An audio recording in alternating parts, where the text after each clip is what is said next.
इस भारत में सरस्वती है, लेकिन लोग आपके बच्चे कहाँ जाते हैं? विदेशों में पढ़ने जाते हैं। सरस्वती का वास यहाँ पर, लेकिन पढ़ने विदेश जाते हैं। ब्राह्मणों ने हमारा शोषण पहले भी किया था और आज भी कर रहे हैं। क्या हम अपने अकॉर्डिंग मर भी नहीं सकते क्या?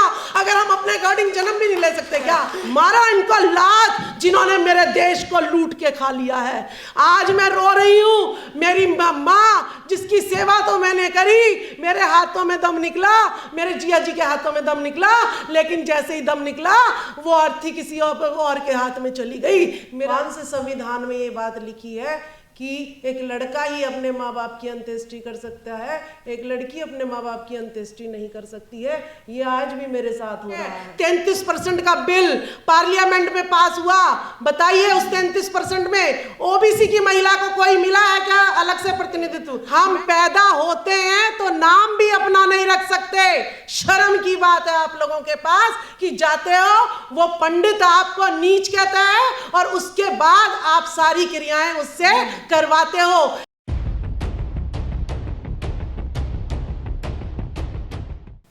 जय भारत, जय संविधान।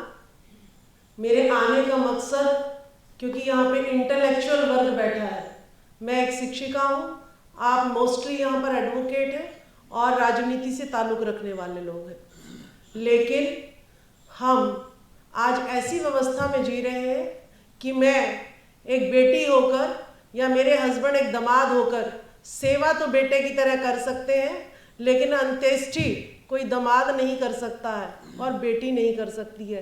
कौन से संविधान में ये बात लिखी है कि एक लड़का ही अपने माँ बाप की अंत्येष्टि कर सकता है, एक लड़की अपने माँ बाप की अंत्येष्टि नहीं कर सकती है? ये आज भी मेरे साथ हो रहा है। तो मैं कैसे भारत में जी रही हूँ जहाँ मैं अपनी माँ को माँ नहीं कह सकती हूँ? तो जब मैं शमशान घाट में जाती हूँ, वहाँ पर ऐसे ऐसे मंत्र भूखे जाते हैं कि शूद्रों का नाम वहाँ पर मैंने सुना। हम ना चाहते हुए भी ऐसे शिकंजों में फंसे हुए हैं कि उनके तरह अनुष्ठान कराने पड़ते हैं और पता नहीं पंजाबी विभाग में 20 से 25 हज़ार जो है वो उन्हीं में ही प्रक्रिया में ले लिए। और मेरे पापा ने क्या कहा कि जैसे जो बुआ कहेगी वैसे करेंगे और जैसे चाचा का बेटा कहेगा वैसे करेंगे। मतलब सेवा तक हम थे और बाद में चाचा का बेटा और बुआ जो कहेगी वो करेंगे।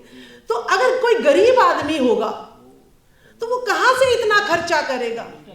क्यों शमशान घाट में भी हम जो है अपने अकॉर्डिंग अपने माँ बाप को श्रद्धांजलि नहीं दे सकते? क्यों? क्योंकि वकील सोया हुआ है। क्यों? क्योंकि एक टीचर सोया हुआ है। एक टीचर खुद कहता है कि हाँ, जब तक मैं कावड़ नहीं लेके आऊंगा, जब तक मैं भोले शंकर की पूजा नहीं करूंगा, जब तक वकील कहता है मैं हनुमान की आरती नहीं फूकूंगा, तब तक जो है मेरा उद्धार होने वाला नहीं है। एक वकील भी संविधान की उद्देशिका को नहीं जानता। ये मेरे भारत का दुर्भाग्य है।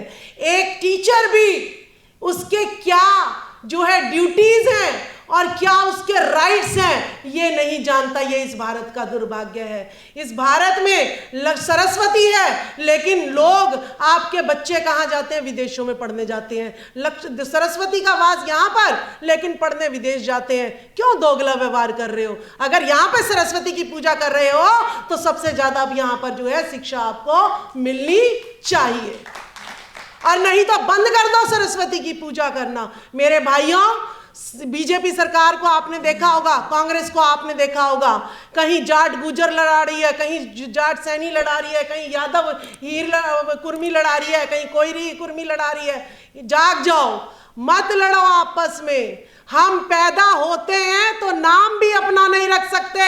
शर्म की बात है आप लोगों के पास कि जाते हो, वो पंडित आपको नीच कहता है और उसके बाद आप सारी क्रियाएं उससे करवाते हो। इस मंदिरों से कब्जा छुड़वाओ।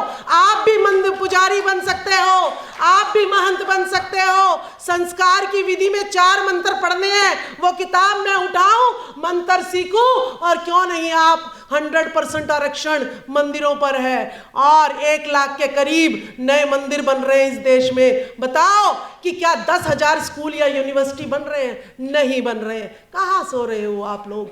तो आप लोग जागिएगा और कहिएगा सभी को कि हम मंदिर नहीं बनने देंगे, यहाँ पर हर मंदिर में एक लाइब्रेरी बनाएंगे, एक कंप्यूटर सेंटर बनाएंगे और महिलाओं के विकास के लिए सिलाई सेंटर, कढ़ाई सेंटर, ये सब बनवाएंगे।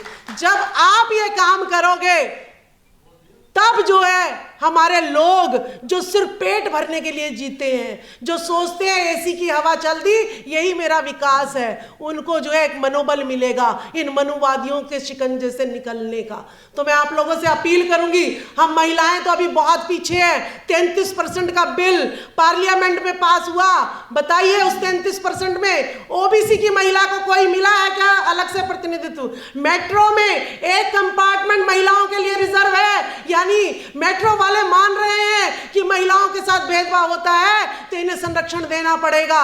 और ये सरकार अगर बीजेपी महिला बिल लाना चाहती है तो इसका मतलब ये इनसे पता है कि महिलाओं को प्रतिनिधित्व देना पड़ेगा क्योंकि इनके साथ भेदभाव होता है। तो यानी इस देश में भेदभाव होता है लिंग के हिसाब से। और इसी तरीके से मैं बता रही हूं कि इस देश में जाति के आधार पर भी, वर्ण व्यवस्था के आधार पर भी भेदभाव होता है। ब्राह्मणों ने हमारा शोषण पहले भी किया था और आज भी कर रहे हैं। क्या हम अपने अकॉर्डिंग मर भी नहीं सकते क्या? अगर हम अपने अकॉर्डिंग जन्म भी नहीं ले सकते क्या? क्या उनसा ऐसा ब्राह्मण है जो मुझे यह बता दे कि मेरी मृत्यु कब होगी, मेरा जन्म कब होगा? कोई ऐसा ब्राह्मण है? नहीं बता सकता। वो सिर्फ आपकी शादी की डेट निकाल सकता है, वो आपकी पूजा की गृह प्रवेश की डेट निकाल सकता है, लेकिन आपके पैदा होने और मरने की डेट नहीं निकाल सकता। तो कैसा वो पंडित है? मारा इनको लात जिन्होंने मेरे देश को लूट के खा लिया है।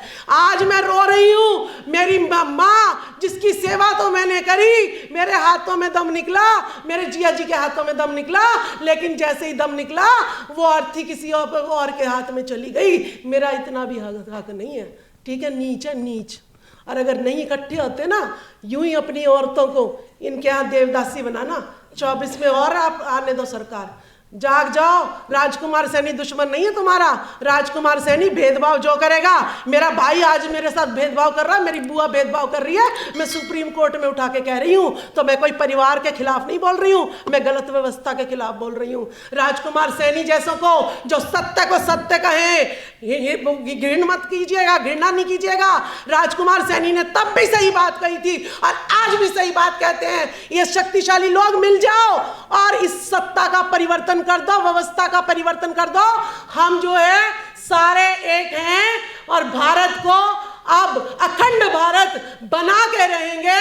ना महिला और पुरुष में कोई भेद होगा और ना धर्म का, ना यहाँ पे कोई अस्तित्व नहीं है। मानव मानव एक समान है। बहुत बहुत धन्यवाद।